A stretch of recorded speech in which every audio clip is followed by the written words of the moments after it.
बड़ी मस्त कहानियां हैं ऋषि ऋभु की, और ये जो इनके शिष्य हैं निदाघ, इनकी सब लिखा पढ़ा दिया अच्छे से शिष्य बाबू को। शिष्य बाबू पढ़ लिख गए और छोड़ के चले गए और कहीं जाकर शादी वादी कर ली। उन्हें पक्का भरोसा था कि उनको अद्वैत पूरा समझ में आ गया है, तो गुरु को छोड़ के भग गए।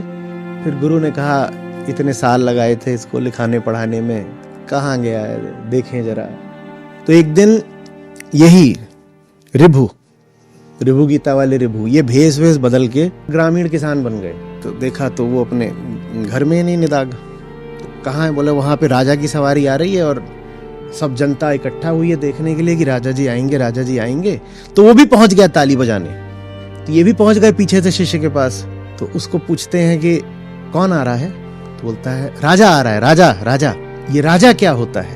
तो बोलते है वो हाथी दिख रहा है। तो ये बोलते हाँ हाथी तो दिख रहा है।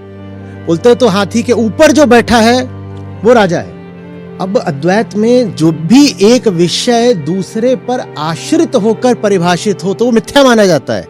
कि वो कह रहा है राजा वो है जो हाथी पर सवार है, माने राजा की परिभाषा किस पर आश्रित हो गई? हाथी पर। तो उन्होंने प्रश्न ऐसे ही बनाकर पूछा, पर शिष्य गुरु को छोड़े अरसा हो चुका था, वो सब भूल भाल गया था। तो बोलता है अरे बात नहीं समझ में आ रही है, वो हाथी है, वो राजा है, जो हाथी पर चढ़ा है उसको राजा बोलते हैं। तो गुरु ने कहा पर ये चढ़ना माने क्या होता है, चढ़ना माने क्या होता है? तो अब उसको आ गया गुस्सा। बोलता इधर आ। वो आ गए तो कूद करके उन्हीं के ऊपर चढ़ गया। बोलते इसको बोलते हैं चढ़ना। नहीं समझ में आ रहा था चढ़ना किसको बोलते हैं।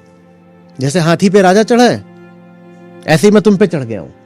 तो खिलखिलाकर जोर से हंसते हैं, ऊपर चढ़ा हुआ उसकी ओर ऐसे मुंह करके देखते हैं और बोलते हैं तुम मेरे ऊपर चढ़े हो, ये तू और मैं क्या है? तो फिर कथा कहती है कि जब इतनी पास से गुरु ने आंख में आंख डाल के देखा तो शिष्य को कुछ याद आया और कुछ भीतर कौंधा और झट से नीचे उतरा, उसे कुछ बात समझ में आई। अब समझ में, ये ऋभु गीता है, ये ऋभु की कहानी है।